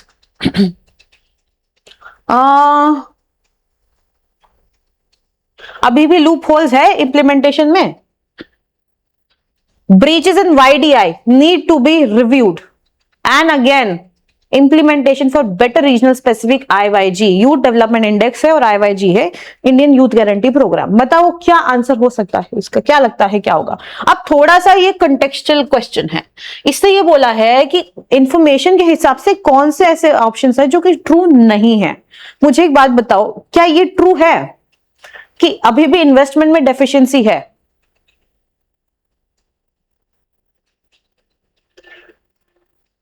ये तो ट्रू है, डेफिशिएंसी तो है अभी भी इन्वेस्टमेंट के अंदर। Still there are loopholes in implementation of government protection schemes. बताओ, गवर्नमेंट प्रोटेक्शन स्कीम्स में अभी भी लूप होल्स है, एंड जो ब्रीचेस है in the YDI need to be reviewed again in implementation. अब देखो एक चीज यहाँ पे हुक समझना, यहां पे तुमसे ये पूछा गया है कि पैसेज के कॉन्टेक्स्ट में कौन से ऐसे ऑप्शन है जो कि सही नहीं है, और फिर ऑप्शन में तुम्हें दे दिया all are correct, all are incorrect. ये है तुम्हारे को कंफ्यूज करने का तरीका। अब यहां तुम फंसोगे, बिल्कुल फंसोगे। कैसे फंसोगे सर? एक तो आप नॉट ट्रू और करेक्ट के बीच में मतलब वो हो जाओगे, कंफ्यूज हो जाओगे, क्योंकि जब टाइम प्रेशर होता है ना तो इंसान ऐसी गलतियां करता ही है। दूसरी चीज, मुझे ये बोला गया कि सही नहीं है, बट ये भी सही है, ये भी सही है और ये भी सही है। पर एक बात बताइए, क्या ऑप्शन ये जो हमें दिए गए हैं, क्या ये डायरेक्टली स्टेटमेंट वाइज हमें पैराग्राफ में मेंशन्ड है? हमने कॉम्प्रिहेंशन क्या किया वो अलग चीज है, लेकिन क्या पैराग्राफ में ये डायरेक्टली मेंशन्ड है? लूप होल्स है इंप्लीमेंटेशन के अंदर, बट क्या है लूप होल्स प्रोटेक्शन स्कीम्स में? हमें ये बोला गया था कि प्रोटेक्शन स्कीम्स दी हुई है, बट ये अभी भी सफिशिएंट नहीं है। लूप होल्स कहां है उसका जिक्र नहीं किया। आंसर वैसे कॉन्टेक्स्ट सही है, लेकिन पैराग्राफ से बाहर हम नहीं जा सकते, वो लक्ष्मण रेखा में क्रॉस नहीं करनी है। तो उसके हिसाब से तो ये भी गलत हो जाएगा, और उसके हिसाब से ये भी गलत हो जाएगा, और ये भी गलत हो जाएगा। डायरेक्टली मेंशनिंग ऑफ पैराग्राफ होना चाहिए, वर्ड कहीं ना कहीं तो रिलेट करे ना पैराग्राफ के अंदर। हम अपने मन से कुछ भी नहीं लिख सकते हैं। दैट मीन्स कि ये तीनों ही ऑप्शन गलत है, और तीनों ऑप्शन गलत है तो क्वेश्चन के हिसाब से ऑप्शन ये सही हो जाएगा, ऑल आर करेक्ट, कि ये तीनों ही गलत है। समझे कैसे कंफ्यूज हो गए? तीनों गलत है, लेकिन तुम ऑप्शन ई टिक करते ऑल आर इनकरेक्ट। नहीं, all are correct, because question में नॉट ट्रू पूछा हुआ है। समझ में आ गया? चलिए, इस तरीके से सर घुमाने वाले क्वेश्चंस आपको देखने को मिलेंगे। What are the necessary steps government should take to accomplish the lead move of आत्मनिर्भर भारत? बताइए क्या क्या होना चाहिए। Budget allocation investment to increase capabilities of youth for self reliance. बिल्कुल, सेल्फ रिलायंस में तो करना ही है, करना है। आगे पढ़ो, ये तो मुझे सही लग रहा है। By providing more opportunities now in politics of country. Sir ये स्पेसिफिकली बोला है कि पॉलिटिक्स में अपॉर्चुनिटी ज्यादा नहीं बोला गया है, हटाओ इसको। Government should ensure the employment to all the workforce by providing the different opportunities of job as per their education and skill. बिल्कुल, ये एकदम सही है, बिल्कुल हमने देखा है, इसको लिखा हुआ ऐसा है ना। तो क्या आंसर हो जाएगा? अब ए और सी दोनों सही है, तो option number D is the correct answer. Option number D is the correct answer, A और सी दोनों करेक्ट है। ठीक है, अगला क्वेश्चन देखो।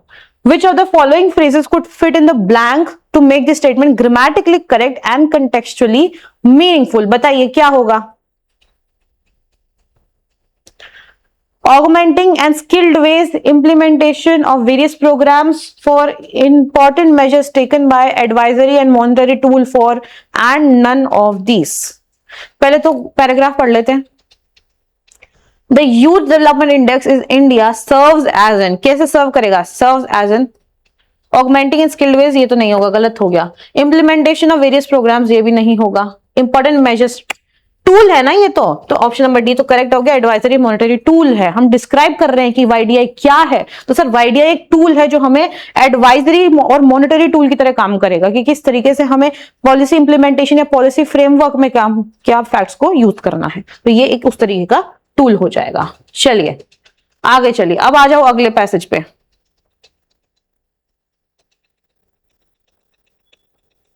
चलो, the 5-point consensus reached by forest. अब एक बार पहले आप 5 मिनट इसको रीड करो, तुम खुद से एक बार रीड करके देखो क्या तुम्हें समझ में आ रहा है, क्या तुम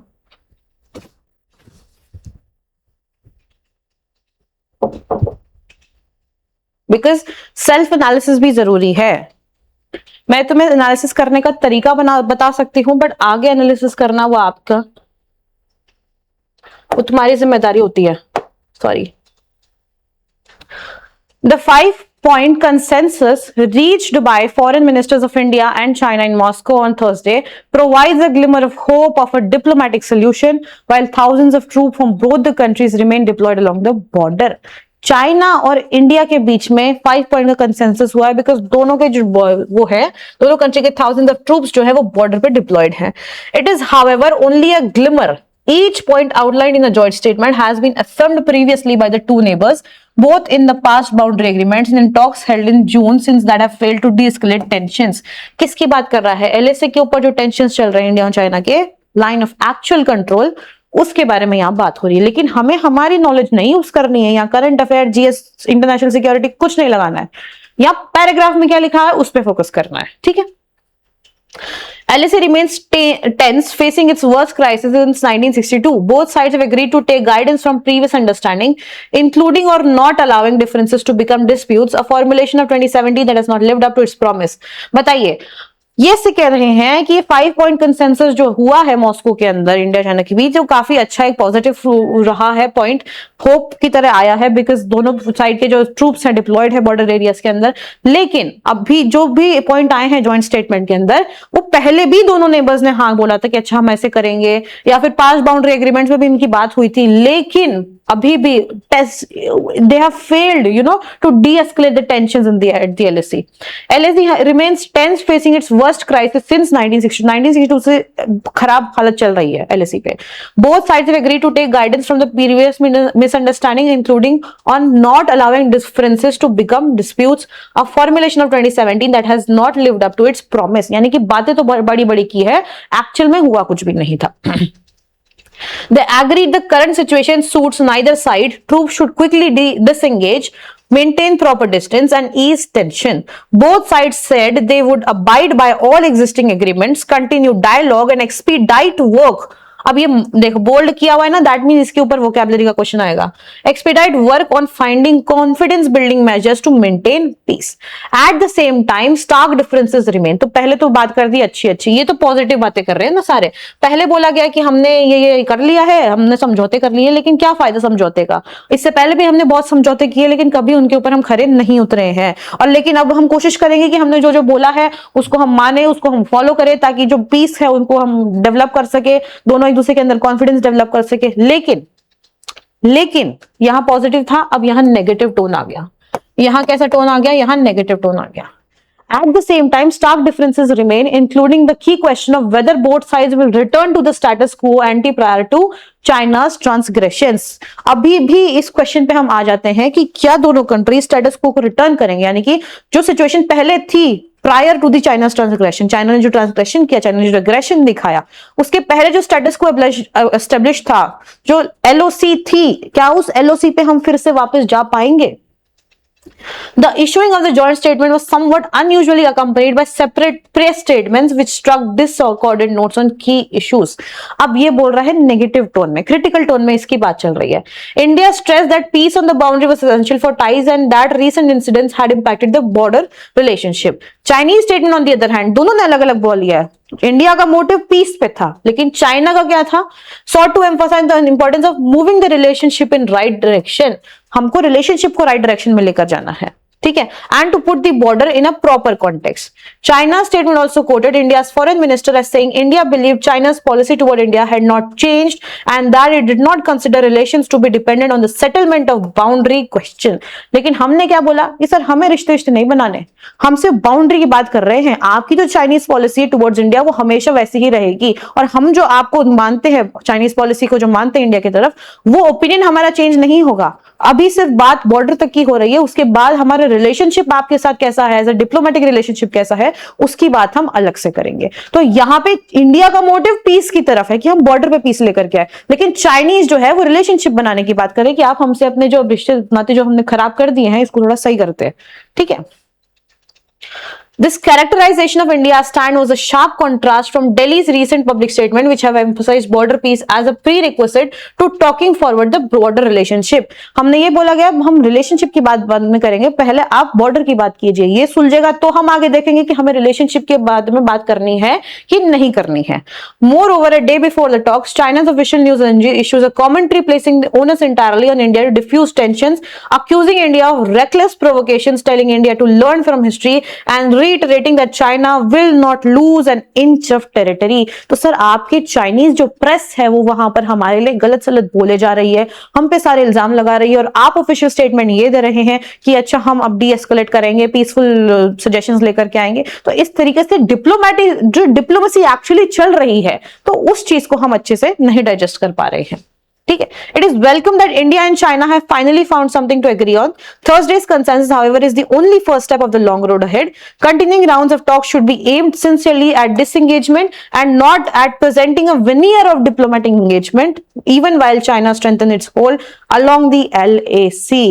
India will need to verify before it can trust each of China's steps from now on. Basically, हमारा जो है इंडिया का नेगेटिव स्टांस है. अब हम चाइना को लेकर के कॉशियस हैं, बल्कि चाइना जो है वो डिप्लोमेसी डिप्लोमेसी कर रहा है। वो ये कहता है कि अच्छा हम आपके तरफ हाथ बढ़ाना चाहते हैं रिश्तेदारी का, लेकिन कैसे बढ़ाएंगे सर? आप पहले बॉर्डर तो डीएस्केलेट कीजिए। आपने जो बॉर्डर में टेंशन बना रखी है, आप हमसे कुछ और कह रहे हैं, आपकी मीडिया कुछ और कह रही है, तो किस तरीके से हम इस चीज को मैनेज कर सकते हैं? तो ये एक डिप्लोमेसी के ऊपर बात की गई है और इंडिया और चाइना के बीच में जो एलएसी की टेंशन थी उसके बारे में हमने यहाँ पे बात की है। अब देखो क्वेश्चन देखो, why there is tension between both the countries, all the foreign ministers of both the countries are seeking for solution? बताइए, दोनों के फॉरेन मिनिस्टर सोल्यूशन चाह रहे हैं, लेकिन फिर भी कंट्री में एस्केलेशंस हैं, क्यों हैं? पहला, troops from both the countries are not following the instructions. हो ही नहीं सकता, सरकार ने बोल दिया तो ट्रूप्स तो पीछे जाएगी ही ना, तो ये तो नहीं होगा।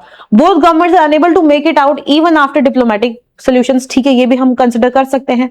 India and China are violating the earlier understanding and not able to fulfil their assurances. Sir यही तो हमने बोला है ना कि बात तो पहले भी हमने की थी, तो डिसीजन तो पहले भी हमने लिए थे, एग्रीमेंट्स तो पहले भी हमने बोले थे, लेकिन क्या हम उन एग्रीमेंट को फुलफिल कर पाए हैं? क्या हम उन प्रोमिसेस के ऊपर उतर पाए हैं? वो नहीं हो रहा है, इसलिए डीएस्केलेट नहीं हो रही। हम बातें बड़ी बड़ी करते हैं बट बातों को मानता कोई भी नहीं है। तो आंसर क्या हो जाएगा? ऑप्शन नंबर सी हो जाएगा।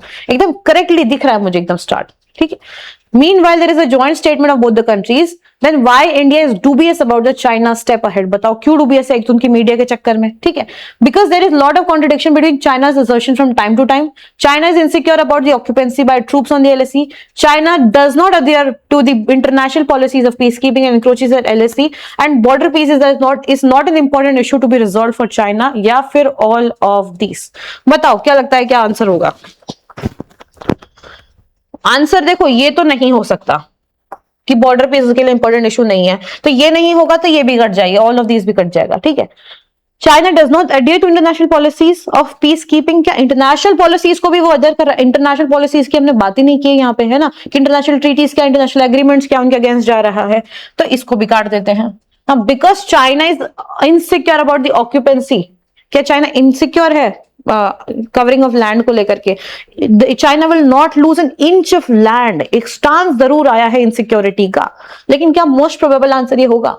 कॉन्ट्रडिक्शन रहा है, बट लेकिन इंडिया क्यों नहीं ट्रस्ट कर रही है चाइना को? ये इनसिक्योरिटी के कारण थोड़ी है। चाइना को इसलिए नहीं ट्रस्ट कर रही है क्योंकि टाइम टू टाइम इनका जो अधेरेंस है वो चेंज होता रहता है। ये क्या बोलते हैं इनको खुद नहीं पता है। 5 मिनट ये रिश्तेदारी की बात करते हैं और 6 मिनट में ये बॉम्ब फेंक देते हैं। तो इस तरीके से इनका क्या है, टाइम टू टाइम जो है असर्शंस चेंज होते जाते हैं। इसलिए हम चाइना को ट्रस्ट नहीं कर सकते हैं और इनके हर एक स्टेप को हम क्लोजली वॉच करेंगे। तो मेरे ख्याल से ऑप्शन नंबर ए जो है सबसे मोस्ट सूटेबल ऑप्शन है। बताइए एक्सपीडाइट का अपोजिट बताइए मेरे को एक बात बताओ। एक्सपीडाइट मतलब किसी चीज को फास्ट फॉरवर्ड करना। एक्सेलरेट तो सर इसका अपोजिट हो गया, मतलब सिनोनिम हो गया कि इसका मीनिंग भी यही होता है। हिंडर करना, प्रोट्रूड, अलैक्रिटी, स्टिफल।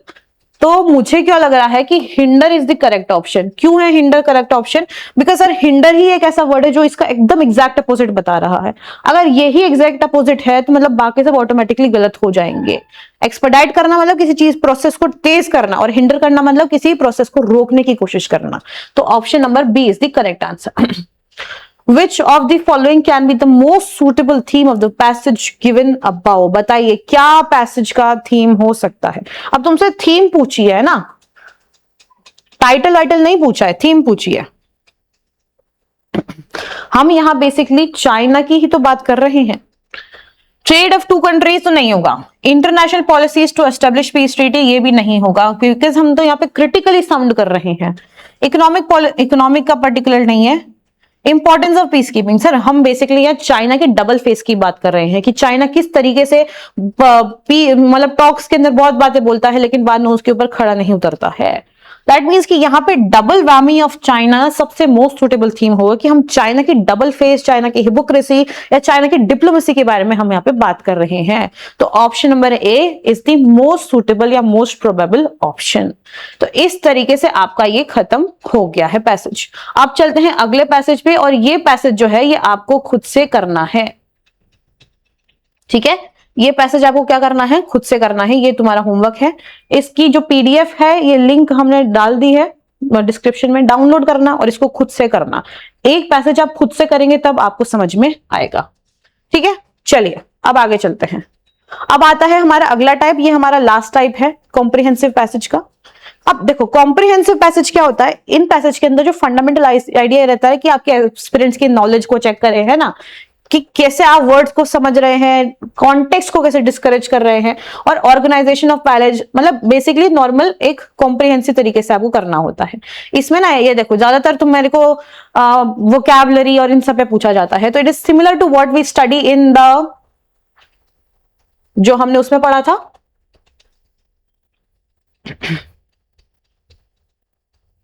जो कन्वेंशनल आरसी होते हैं उन्हीं के ये थोड़े सिमिलर पैटर्न पे आते हैं। यहां क्वेश्चन ज्यादा तुम्हारी वोकैबुलरी टेस्ट करने को आता है, जैसे कि एक क्वेश्चन हम कर लेते हैं, आ जाओ। इसकी मैं तुम्हें कुछ बता देती हूँ, कीवर्ड्स बता देती हूँ कि क्या तुम्हें करना है कॉम्प्रिहेंसिव में, ठीक है। तो पहले तो ये देख लो theme of the passage. Unlike conventional format questions जो है यहाँ पे फिलर्स, एरर डिटेक्शन, ठीक है, कनेक्टर्स, रीअरेंजमेंट, इसके ऊपर मतलब ये ग्रामर बेस्ड या वोकैबुलरी बेस्ड ज्यादा रहते हैं, है ना। ये की पॉइंट्स, थीम, कॉन्टेक्स्ट इन सब पे नहीं आता है, ग्रामर ज्यादा रहते हैं। सर्टेन की पॉइंट्स है जो एस्पिरेंट्स को याद रखने हैं before they attempt any such questions. ये की पॉइंट्स क्या है मैं तुम्हें पहले वो बता देती हूँ। Understand the argument and facts that are given by the author in the passage to have a complete idea of the respective paragraph as well as the complete passage. अब जब तुम्हें पैराग्राफ में फिलिंग का question आएगा ना, तो तुम्हें पूरे पैराग्राफ का कॉन्टेक्स्ट अच्छे से पता होना चाहिए कि किस कॉन्टेक्स्ट की बात की जा रही है, ताकि तुम मोस्ट प्रोबेबल ऑप्शन से उसको फिल कर सको बेसिकली, ठीक है। Candidates will need to eliminate the words, phrases, sentence from the passage जो कि यूजफुल नहीं है, और कीवर्ड्स पे फोकस करना है because which will aid them to solve the passage in lesser time। जैसे पैराग्राफ बेस्ड करते थे बस वैसे ही करना है, क्वेश्चन पहले पढ़ो बाद में पैराग्राफ पे शिफ्ट हो, कीवर्ड्स के ऊपर ध्यान दो ज्यादा से ज्यादा और उससे तुम्हारा सॉल्व हो जाएगा। The questions that follow the passage have an array of quality and range. The question tests the ability to comprehend and analyze all the aspects mentioned in the passage. तो यहाँ पे पूरा ध्यान जो है ना एनालिसिस पे, कॉम्प्रीहेंड करने पे रहेगा, वोकैबुलरी को ध्यान रखना है, ज्यादा कंटेक्स्ट के पीछे नहीं भागना है। Extensive reading of quality essays beforehand would help aspirants in dealing with such questions।